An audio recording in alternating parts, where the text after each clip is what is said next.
Salam semua, kita bertemu lagi dalam reaction drama siri Sekam Dada episod ke-12. So jom kita tonton. Ni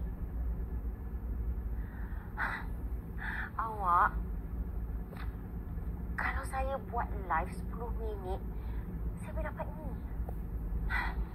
Tak payahlah. Itu masa saya je. Yelah, awak kan businesswoman yang berjaya.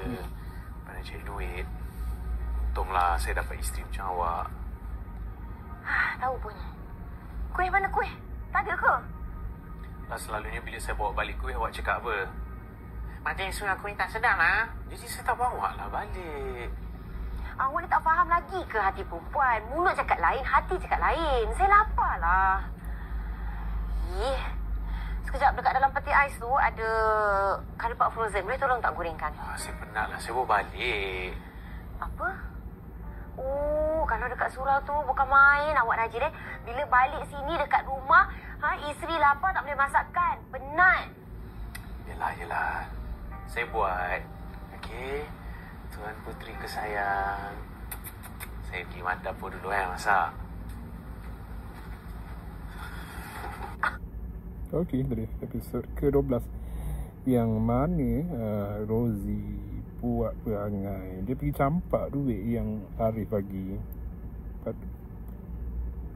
Saya tahu bila orang tengok Arif ni, dia punya watak Arif ni, dia kata dia orang rasa, para wanita lah, dia kata best dapat suami macam Arif ni, bagi duit dan bersyukur lah.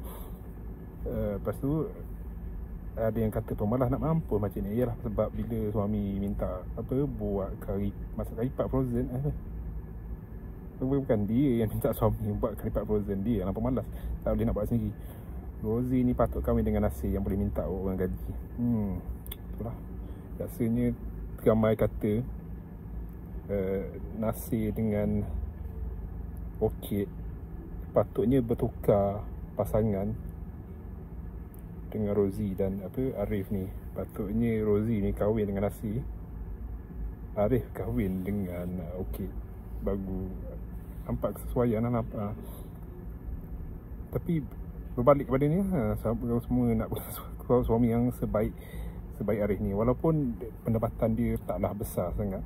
So, saya kena peli dengan Rosie kata pendapatan dia buat live dekat TikTok lah kot, lagi tinggi selama 10 minit berbanding dengan apa yang dia bagi tu. Tapi dia masih lagi menjalankan tanggungjawabnya. Ada jugalah komen daripada penonton, dia kata walaupun gaji dia orang perempuan lah, dia kata walaupun perempuan dan isteri, walaupun gaji dia orang lebih tinggi daripada suami, kalau suami tu bagi duit, dia tetap dia terima, dia terima lah, boleh lah simpan untuk waktu kecemasan ke, bukan nak berjoli ke apa. Tapi tu lah, suami tu cuba melakukan tanggungjawabnya, walaupun isteri tu lebih mampu daripada suami. Dah pantang ada bini campak duit macam ni, tak bersyukur langsung. Jumpa lagi esok.